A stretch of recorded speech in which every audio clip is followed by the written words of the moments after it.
put this thing, the whole discussion in perspective. And when we want to put it in perspective, let us look at the framework with which I am going to discuss this subject matter. And if we are going to put it in a framework, then we need a theory to back what we have. Before pronouncing the theory, I want everybody to realize the fact that we are all animals and we live in competition. And when you live in competition, the need for you to grab the best part of everything is always there. Now, in terms of agriculture, which one is the best part? That is land. If you don't have land, you don't have agriculture. Now, having said so, let us look at a very, very typical theory that will make us understand. And that is a psychocultural theory.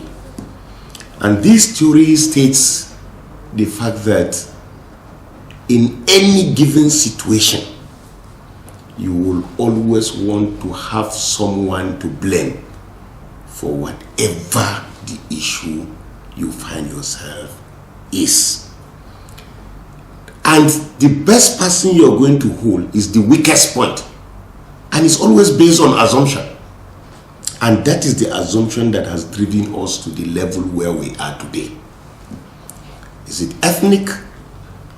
Is it tribal? Is it somebody you have competed with a wife with him before? You have competed with a girlfriend with him before? You have competed with a job before? Anytime you find yourself being suppressed by one thing or the other, you will never blame yourself.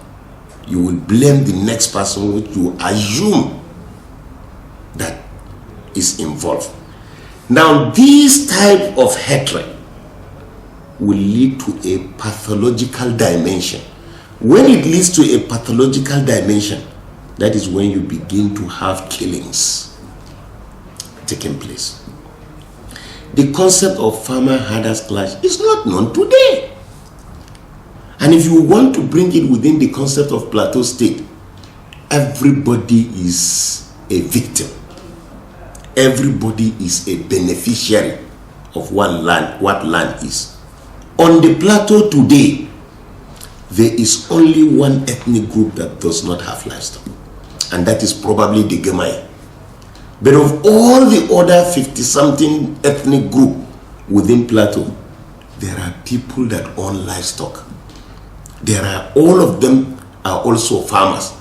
And that was what led to the cordiality in the relationship, until all of a sudden a criminal dimension was now driven into it. Number one, the collapse of our traditional system has played a very serious role. The radicalization of preaching and religious perspective has also come into it. And let me cite an example for you. You find somebody will come to kill, and without, for example, anybody blaming him, he begins to ascribe to himself, a certain factional reason as to why he is doing that. If you take Boko Haram, whether they represent Islam or not, they kill in the name of Islam, because they will come and pronounce it. It is a criminal dimension to the radicalization of criminality, Islamization of criminality. If you take a typical criminal that stops on the road at Mararaban Jama and kill, he will pronounce that he is killing to defend Biron land. There is no Biron elder that has sent him to go and do that thing. On the part of the Muslim, there is no Muslim consensus that has sent him to do. Now, all this one is geared towards telling you that there is a criminal dimension to what we are doing. Now, our traditional system, like I said, has collapsed. Our religious preaching has collapsed. And we have come to be a lawless society where the norms are no more practiced at all. Today, let me tell you, if His Excellency the Governor says You cannot preach until we are able to know that you know what you're going to preach. The dimension will be different. People will begin to misinterpret. Let's ask ourselves, apart from what happened in the past, where the crises are brought into the town, you know that most of these crises are generated from outside and are now brought into Jos main town, for example. Where do these crises take place? Anywhere you have a forested area and a bush where people will attack and hide, you know that that is where this thing is taking place. Nobody comes in bare daylight to say, I am taking a reprisal attack. It's not reprisal. Because if it is reprisal attack, people will always come out and say, we are the ones, we have done that, let the wasp burn the grass. But that is not it. So the question here is this. What are we doing about all these forested areas? If this is where criminality takes place, what are we doing about it? At the local government level, we have what we call rangers. Right before time, these rangers are the most underdeveloped security outfit that we have. They are restricted to the local government. They go with their catapult, and all they concentrate on is how you are going to stop people from cutting firewood. In other democracies, in developed places, these are people that have advanced. They now hold guns because they are the only ones that know the bush. So if we develop our rangers to that extent, to the fact that they are able to man our bushes, every criminal element that enters into our various bushes will be identified and fished out. If you kidnap Sharubutu today and you take Sharubutu to any of the forested areas, there's no army that can identify the place. There's no police that can identify the place. There's no road safety, no civil defense will, because they don't know all the various geographical locations and all the codes that are in the bush. So we need, in the first instance, to do that. There is also this collapse of value system. And that is the more reason why every crisis has a cause. If it were religious, the reason would have been permanent and the same. If it were tribal, it would have been the same. But for every crisis you have on the plateau or in Nigeria, there is a different factor altogether. If you go to Elwan Shandam, somebody chased somebody's girlfriend, it starts like crisis. And then it develops into a community war. Somebody abuse your prophet or somebody abuse your Lord, it develops into crisis. Somebody stole your animal, it develops into crisis. So you will find out that there are different factors that are coming. So keep religion out of it. Keep tribe out of it. But the truth about it is that let us ask ourselves questions. Whether you call it religious or tribal, those that perpetrate some of these things belong to one of the two.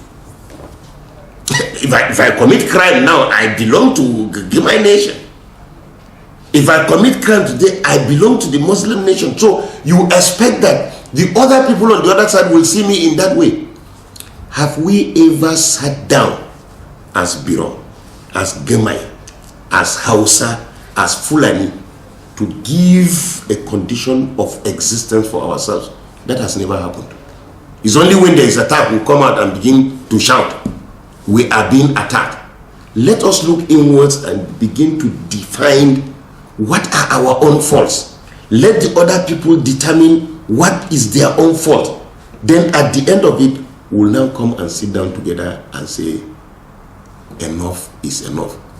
Behind everything altogether, let me tell you, our leaders have serious problem of managing human beings.